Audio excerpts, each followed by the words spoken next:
Hi, welcome to Love, Sex and Magic, the show for people who believe they can have it all and they know they deserve it. Relationships that are healthy and passionate, careers that are fulfilling and successful, and a life filled with meaning, purpose and magic. I'm your host, Melissa, and I'll be sitting down with some of the most knowledgeable, brilliant and inspiring minds in personal development, spirituality, love, sex and relationships for some incredibly inspiring conversations that will shake the foundations of your soul, wake you up and elevate your consciousness so you can live a life beyond your wildest dreams. Let's get started. Hey guys, welcome to Love, Sex and Magic. Today's guest is Rebecca Campbell. Rebecca is the best-selling author of Light is the New Black and Rise, Sister Rise. She helps people connect to the calling of their soul. On today's episode, we talk all about listening to that gut feeling, that inner knowing, and how you can strengthen the bond between you and your soul, how you can start really trusting yourself and making decisions based on that knowing. We also talked about the rise of the divine feminine and how you can step out of the spiritual closet. All right, let's get started. Oh, Rebecca, it's so good to have you here. I feel strange calling you Rebecca, actually, because I usually call you Beck. But very, very, very professional of you, I know. Melissa.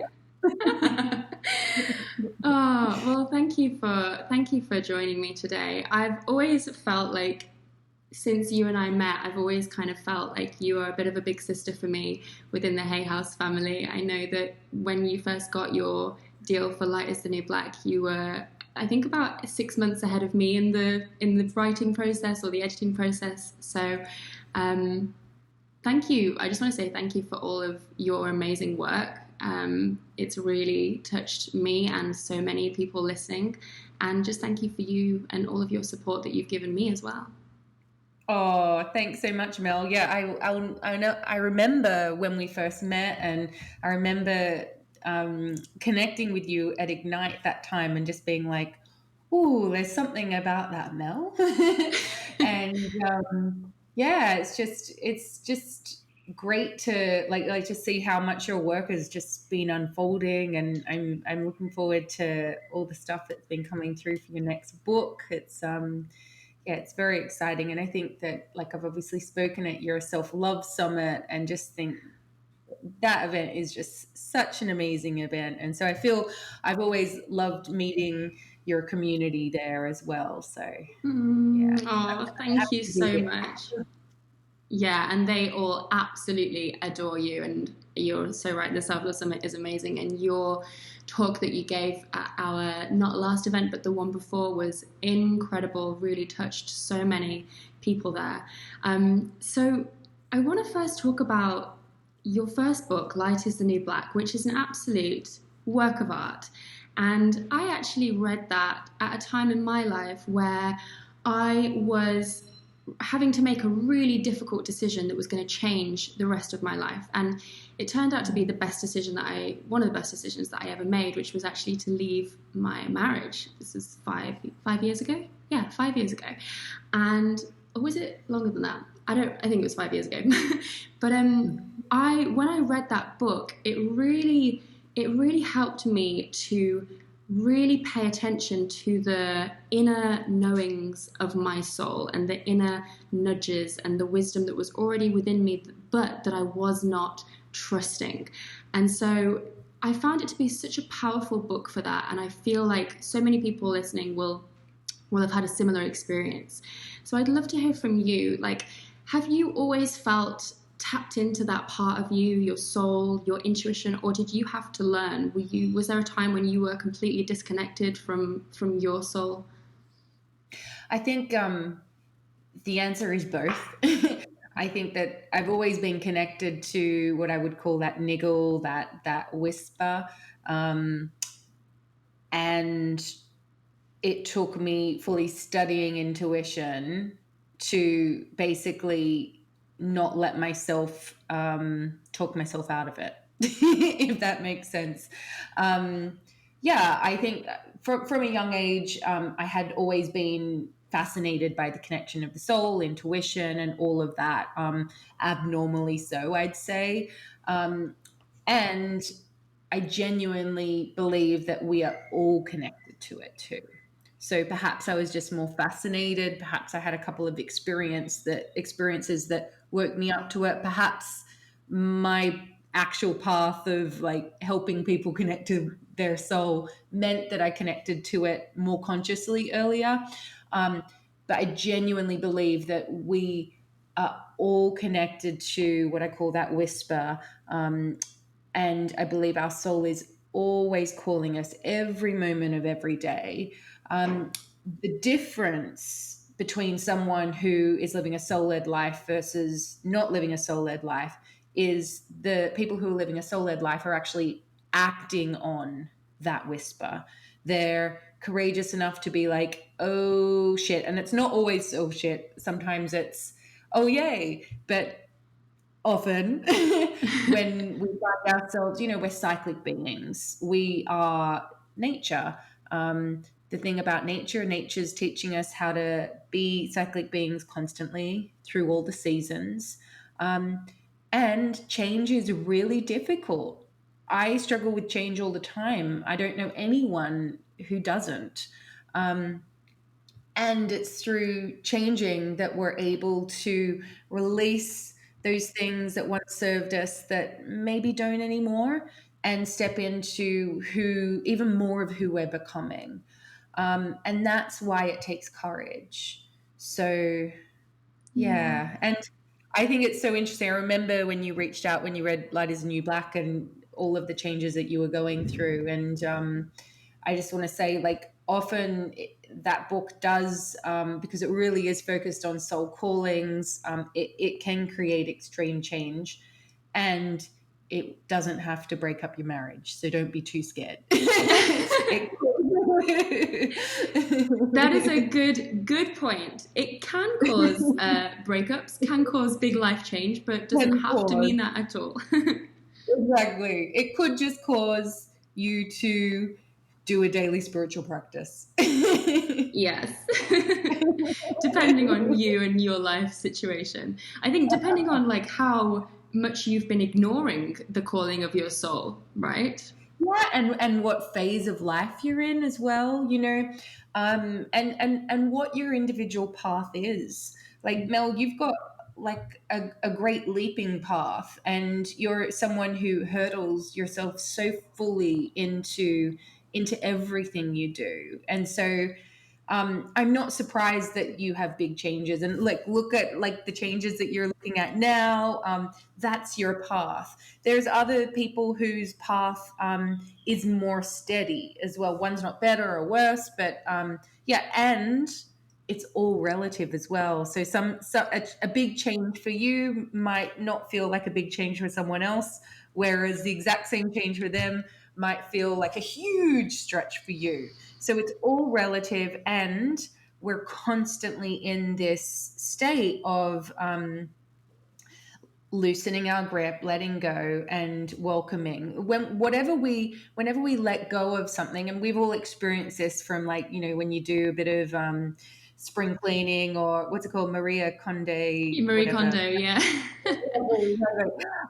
You can feel that when you release something that it's not quite in alignment anymore. It was nothing wrong with that thing, but it's time to let that go now. And it can feel scary, even if it is your favorite pair of shoes that have holes in them. But the moment you let it go, you feel lighter and there's more space. And you don't have to fill that space up. But then what is my experience of when we release these things that are no longer in alignment, what happens is we free up the energy so that we can move in to that flow state with the universe. Again, if you look at nature, it's constantly showing us. It's like the leaves are falling. You go into winter. If you give yourself a winter and you don't pry open the buds, then they will in their own time come up. And we all move at our own pace as well. And so I think comparison is a core thing when it comes to trusting our own timing. if you look at the flowers, flowers are my number one teacher, I would say. I've got here my favorite flower, which is the peony, which is only out for maybe sometimes 2 months of a year. Sometimes it's only out for a couple of weeks. It's just started to bloom. They're just starting to bloom in my garden. But all the other flowers in my garden, they've been looking amazing and blooming for some of the months now. So it's like, I think reminding ourselves of that we've all got our perfect timing, and to really trust that timing, trust our own seasons. It's so important. I love that. And I think you're so right about when you let go of things, you get into this flow state with the universe. And that's completely how it feels for me. Things, I remove things, and it's almost like obstacles that were blocking the path are out of the way. And now I have a straight path. How would you describe like the difference for people that are maybe thinking, well, how do I know that it's my soul calling me? How do I know it's not just fear, or it's not just the voice of my mother or my father or something else, some other source? How do I know? How can I tell the difference? So it tends to be it's a very personal thing, but I can give some like clues, right? So a clue is the soul versus the mind or the ego, or other people who have influenced us. The soul is way more subtle, and by that I mean it's gentler, and it's also more constant and ever like unchanging, right? So the voice of our mind or ego or these other voices always have some sort of ulterior motive. So they're trying to get something, they're trying to manipulate, they're trying to force, they're trying to push, they're trying to, there's a kind of like a spiral or a pushing type or jagged type energy to it. Whereas the soul, it can be strong. And another word for the soul is intuition as well. It can be strong, but it tends to be subtle. Another clue of your intuition is often it doesn't make sense. So, and this is why it's challenging to get into the habit of it. It really is like building a muscle, because your mind will think of things that make sense and that are probably fear-based or ulterior motive-based. Nothing wrong with it. Like, it's not saying that this part of us is bad. No, of course not. And it takes a lot more leaping to follow the voice of the soul. Often the voice of the soul and our intuition will save us time in the long run. And I liken it to, one of my favorite movies growing up as a girl was The Wizard of Oz. Did you watch that, Mel? Yeah. So Dorothy, follow the yellow brick road, one foot in front of the other, in front of the other, in front of the other, and the road begins to appear. Now, if she waited for the whole road and the end destination, and oh yeah, what a surprise, she was home all along. If she waited for that whole journey to be done, she wouldn't have taken a step at all. And all of the things that she found out and experienced along the way as well. So it really is like, and this is why, so in my work, I talk about the 4 steps to living a soul-led life. So the first one is all about connecting. So it's essentially some form of spiritual practice, spending genuine time with your soul. I don't think that we need to spend hours and hours each day. 10 minutes is fine. Make it bite-sized, make it doable. Some kind of ritualistic practice to it is great. So same time of day, roughly, if possible, is really good because we build the muscle. So that's just like any kind of relationship. So the more time you spend with another person, for example, the more time you invest in it, the more you can like hear their voice in a crowd, right? The more time you hear their voice. So that's the same as the voice of your soul. So showing up, right? The second step is I call it soul inquiry. And so this is really about like listening to what your soul is saying. So it could be I do a soul inquiry prompt, which could be, what's my soul calling me to do? Something like that. You could have a question if there's a particular one. But again, I use the same question all the time. And then the third step is action, guided action. So You know, my teachers taught me that intuition and creativity, actually, like ideas, are pointless unless you act on them. Um, if you just continually hear the intuition, or you've got a creative idea and you don't put any energy into it, it stays up in the ethers. And this is the kind of like really airy fairy state that, you know, when we're on a spiritual path, like a lot of people have reputations for, right? Just being up here in the ethers. We got to ground the experience. And so that's why I say the prompt for me and what I teach is, what's the baby step that you can take in that direction? So let's say that today, if I was to tune in, what's my soul calling me to do?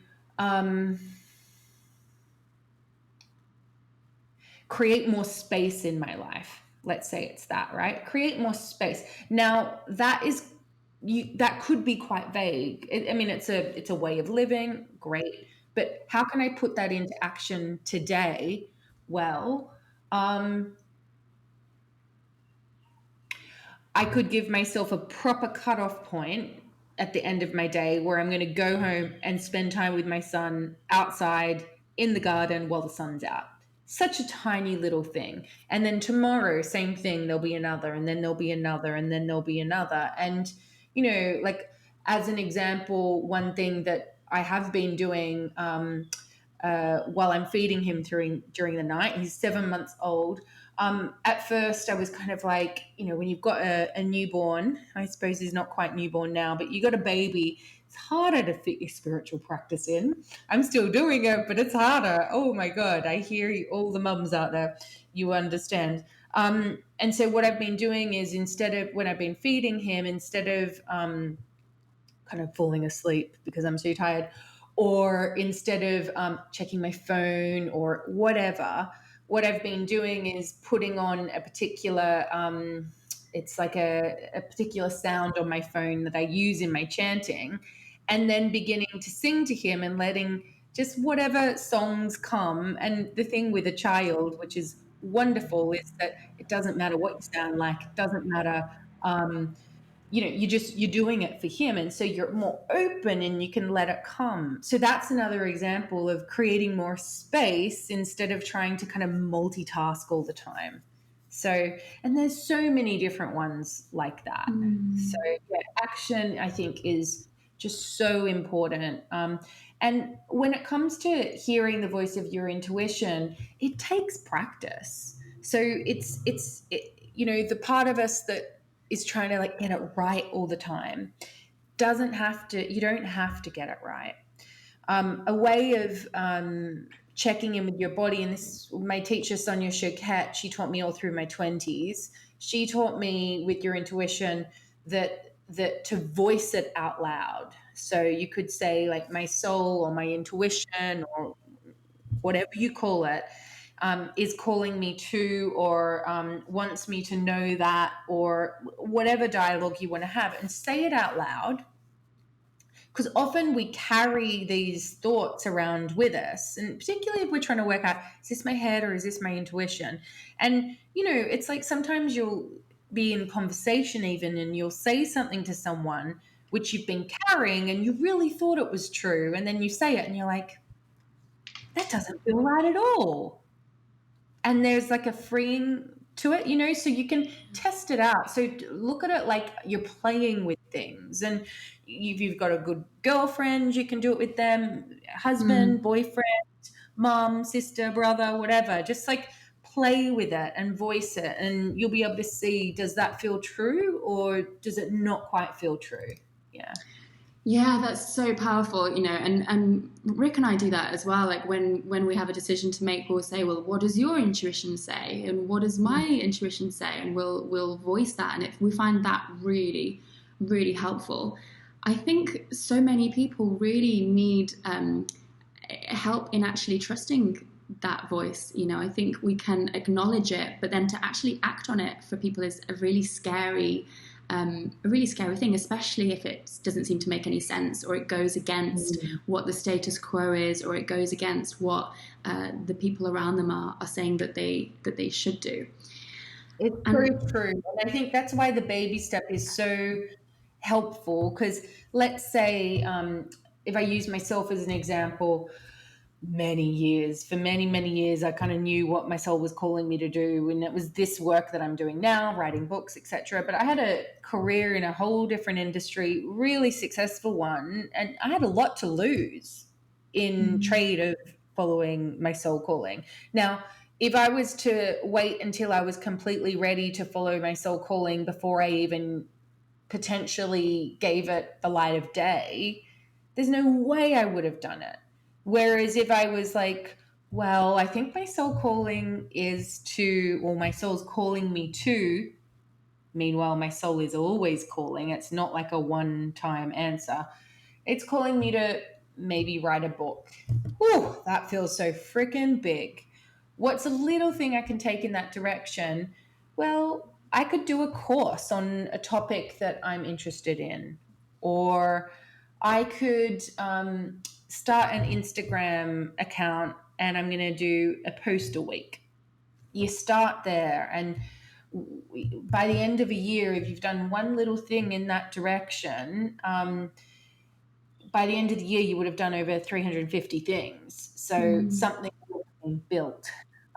So yeah, try not to, if you're kind of like feeling a bit overwhelmed because the big thing that you're hearing is like whopping and it's like, this is going to affect everything. Start really, really small, but do it regularly. Repetition is key. That's really good advice. What about for people that are thinking like my soul is telling me to like literally quit my job or literally break up with my partner, and maybe they don't have this practice of like small daily, practice using that muscle. I invite you to start it now. Start it now. I mean, the thing about intuition is you can continue to ask for information. So, and you can live the question rather than asking the question for a black and white answer. Um, I think that if you are receiving a big, scary answer, it's so personal. But if I use myself as, I think story really helps in this context. And so when I knew I needed to quit my job, I didn't walk into work the very next day and quit it. Not saying that there's anything wrong with that. If you're being called to do that and your situation allows it, go for it. For me, what I did was I planned my escape route very methodically over a decent period of time. So, in order to quit my job, I needed to work out how I was going to make rent without that job. So, this is again, it's like it's heaven and earth together. It's not just taking this guidance and then just like trusting that life is going to catch us. And I do believe that it will, but grounding it in action, so that, and because I think that for in some instances, when we're overly spiritual and we're not grounding it in, it's hard to make these changes in our life. So I think if you're receiving big guidance, find someone in your life who you can share it with, who will be able to hold that vision with you. And maybe you can, and if you don't have that person, you can do it through journaling as well. Develop that relationship with your soul. And continue to ask the questions, right? And if it's a person, invite the person, tell the person what you need from them, because I know what it's like when you're being called to make big changes. The easiest thing to do, what we desperately want, is someone else to tell us what to do, but that is never the answer, right? So when I knew I needed to quit my job, I didn't tell my parents, I didn't tell a lot of my close friends, because what often happens is that they'll obviously run it through their own value system, right? My parents are amazing and like biggest supporters of my work, and very different from me, and always just like trying to look out for me and worry about me and all of that. And then if I have other friends, again, they're going to run it through their value systems of money, their value systems of safety and support, etc. And so finding someone who can hold the vision while you step towards it is important.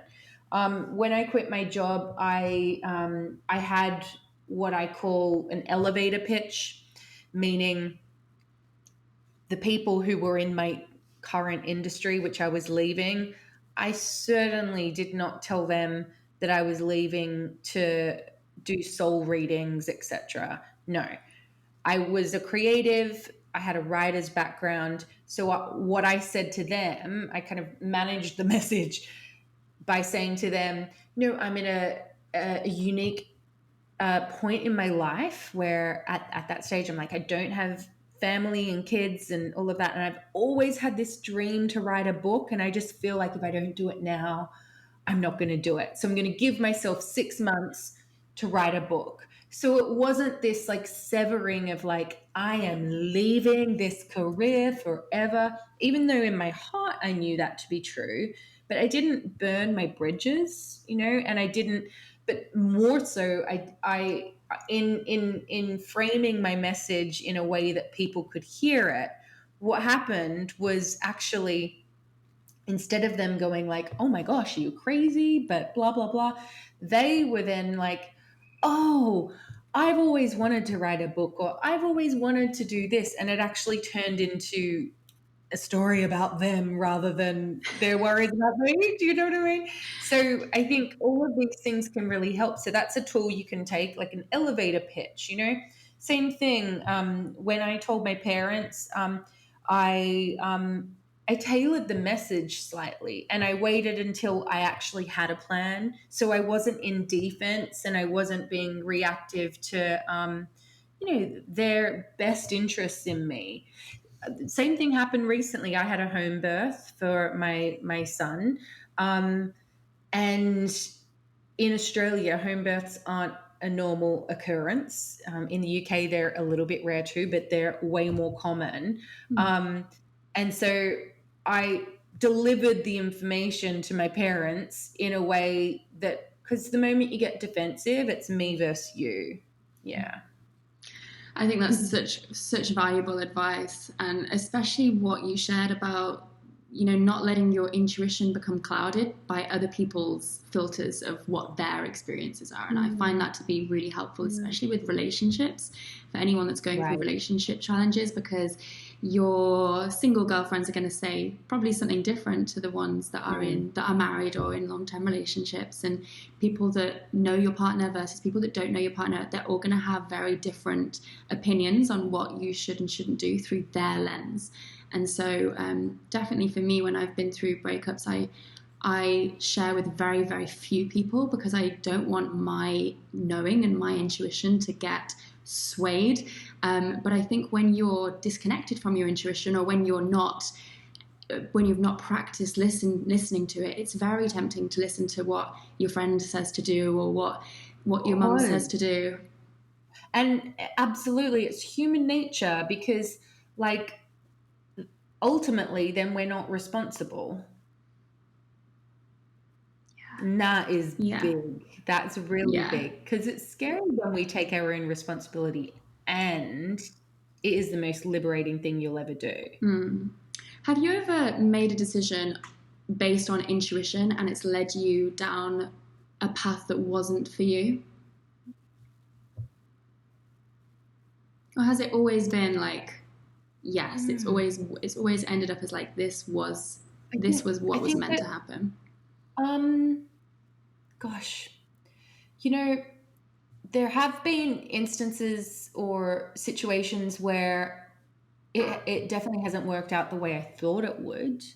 But ultimately, it always comes around. Like I'm thinking of like I live in Glastonbury now. I did not expect that to happen. The path to lead me there was very unexpected. Definitely not on the time frame that I would have liked it to. Like most people, I want my soul callings answered immediately. I've also had a kind of like initiations, like spiritual experiences, which I think have triggered some experiences in my life that have felt very uncomfortable, but they've been the best teachers ever. So I can't think of anything where my intuition wasn't ultimately right. I mean, I might have liked it to turn out differently, but I'd be a very different person. Yeah, I completely agree. You know, I think like for me, a couple of years ago, I had this feeling that I had to go back into acting, and so I started taking classes again. And I kept going on that journey, and I was almost like I had this like inner battle between the part of me that wanted to do that and the part of me that was like, no, this path that you're on is the right path. And it was like the more I did the acting, because for those of you listening that have only recently started following me, that was my first career before I started doing this. The more I did it, I thought, okay, I'm just going to keep going with it, and it will become clear. And I was expecting the more I did it, the more great it was going to feel. But actually, the more I did it, the more I felt this inner conflict. And I noticed that the more I leaned into that side of me going back into the acting world, I actually didn't feel expansive. I felt quite contracted, and I felt quite just muddled, and this conflict. And I said, okay, I followed what I thought was my intuition on this, and I pursued it, and it's been really healing for me. But how would it feel for me to actually lay this to rest now and let go of it? And I wasn't sure what that was going to lead to, but when I did start to practice letting go of it, not go to as many classes, start to lean away from it, I felt expansive again, I felt light again, I felt free again. And so when I look back at that time, I think I trusted my intuition, but it was leading me through a journey of healing that I had to do. Like it was helping me create a full circle and create closure on a chapter of my life. So even though it wasn't like necessarily my destiny to do that, it was an incredibly healing time for me and a real good practice for me to keep listening. I love that, Mel. And I think like it's such a beautiful example of the soul always calling and always leading, and it not being this like, this is the answer, because there's never the end of the journey, you know? Yeah. And like, you know, if you look at the work you're doing now, it's so much broader and more expansive and also more pointed than you were doing prior to that whole. And I feel the truth in what you said around like a full circle and a recircling back. Like there was definitely like a release of some acknowledgement of who you were and who you are, healing, and like freeing the little girl, as well as, yeah, there's definitely some liberation in there as well. And I think also like as someone who's kind of bowed down to the potential of you being used as a vessel as well, perhaps there was part of that in there as well, like other people who were being called to go back to their artistry as well. Yeah, Mm. yeah. It's never like black or white. Do this, do that. I mean, often it's like this weaving of a tapestry, right? Hmm. Amazing. So Hmm. I'd love to talk now a little bit about your latest book, Rise Sister Rise.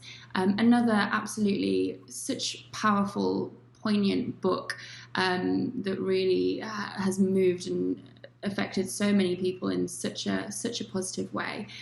I'd love if you could share a little bit more about the divine feminine rising up within all of us. Why is this so important for now? Hmm. Well, this era that we happen to live in, and my belief is that we chose to be here now. Um, there is no question about it, particularly the past couple of years. The feminine, the sacred feminine, is rising big time. Now, this isn't a matter of the feminine rising over the masculine or anything. Of course, the feminine exists in all of us. But this era of the feminine rising, the reason the feminine's rising is because she's been pushed down and relatively in comparison to the masculine, um, more dormant, more suppressed, right? And this isn't just like something that's happened in our lifetimes. It's like thousands and thousands of years that we're talking about. Um, and so, at this period of history that we are in, where so many of us are feeling ungrounded, are feeling unsafe, or questioning the future of the planet. There's no question. There's like, of course, we're feeling like that. I think it's very normal to feel like that when the earth is in the state as it is. It's my belief that the earth is the mother. She's a representation of the sacred feminine, particularly in the West where we happen to live. There has been such a severing in the feminine, and not just in the West, but that's where we find ourselves. There has been these practices, colonialism, that have been happening, severing from the earth, the persecution of so many different people, but in particular in our context, the wise women. If you look at the way that pregnant women, the elderly, even babies, the way that babies are born into the world, it says a lot about our society. And I believe that the ancient wisdom that exists within all of us, and particularly within the feminine, has been disrespected. Mm. And that is, I believe, what is rising within all of us. Mm.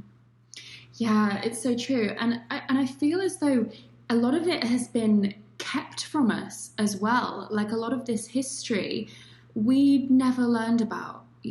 As a woman, I had to teach myself what patriarchy was, what feminism was, what the divine feminine meant, because I'd never heard these terms before. As far as I was concerned, I didn't see, I thought feminism was angry women who hate men. I thought that the rising of the feminine was the same thing as feminism, and I didn't. This is all something that's, to be honest, fairly new, like last 3 or 4 years for me.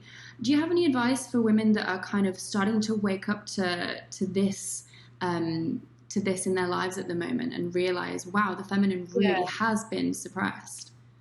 So I think it is very normal, and I've observed it in many people, including myself, to feel different emotions as a result of it. Because what we're really doing is we're realizing this individually, and then also collectively, and then also ancestrally on top of that. And so you may find that you feel angry, that you feel ashamed, even.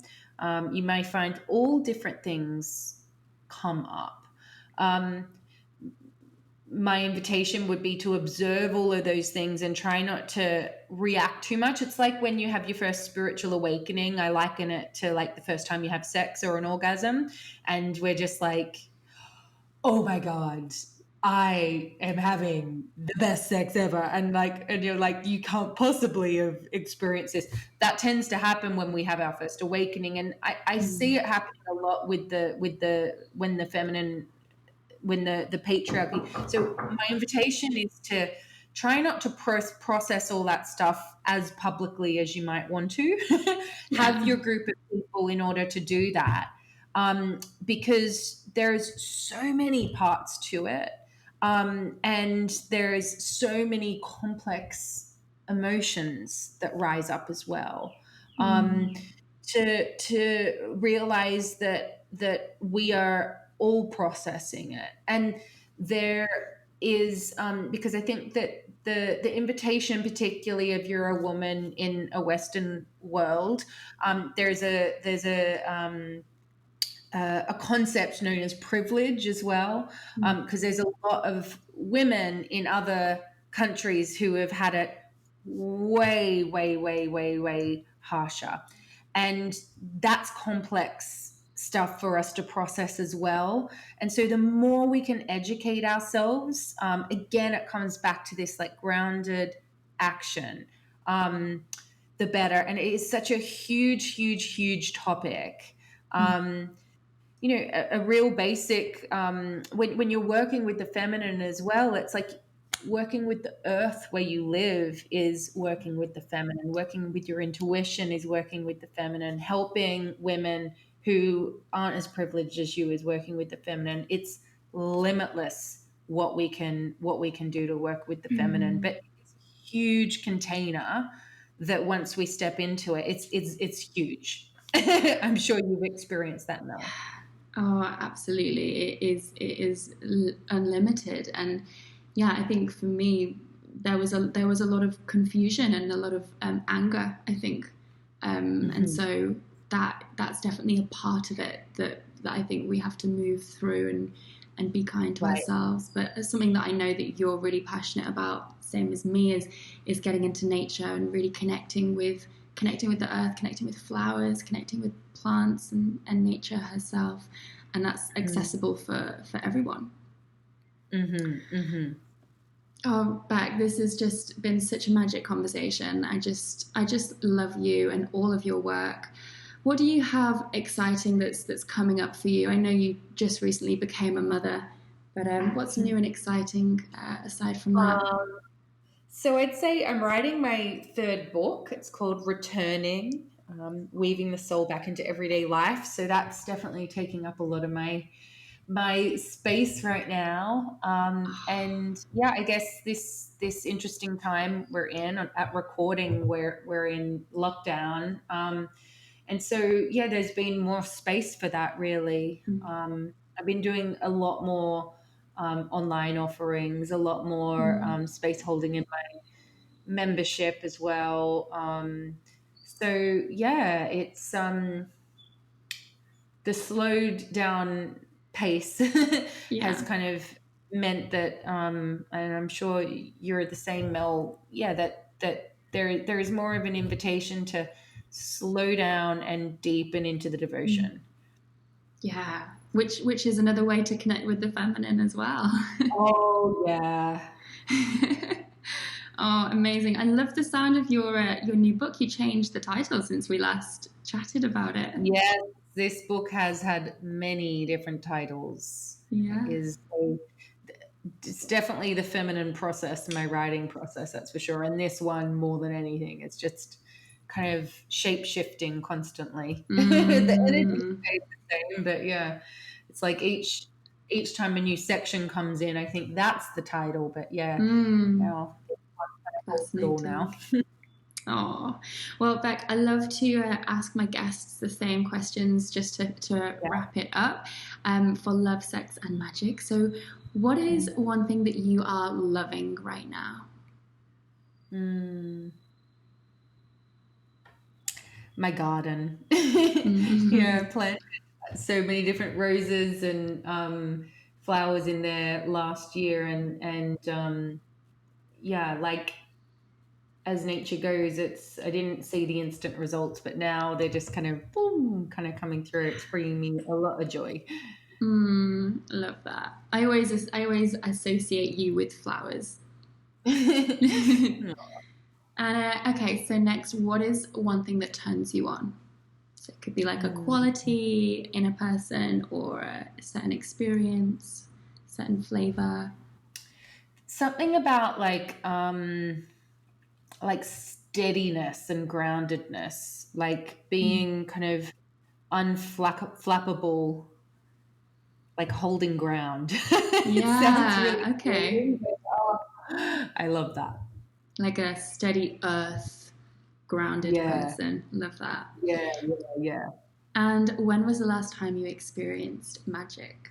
Yesterday I saw, watching my son grow is like watching nature grow, it feels like. And it was literally within seconds, all of a sudden, he was moving across the floor like a little commando, like from not being able to kind of maneuver himself, he could just all of a sudden do it. Wow. That is truly magic. Well, Beck, this has been wonderful. Where can everyone come and hang out with you online? Head over to RebeccaCampbell.me, and yeah, or Instagram. I'm Rebecca Thoughts. So yeah. Beautiful. Thank you so much, Beck. This has been wonderful. No, thanks everyone. All right, guys, hope you loved that episode. If you did, it would mean so much to me if you would subscribe and leave us a comment below this video, letting us know what your key takeaways are. And remember, if you want to go deeper into your personal and spiritual development, and you want to go deeper with our guests, inside my membership, the Goddess Collective, we have extra bonus questions asked to every single guest, and you get to submit those questions. So the link to check that out is in the comments. And if not, I will see you next week.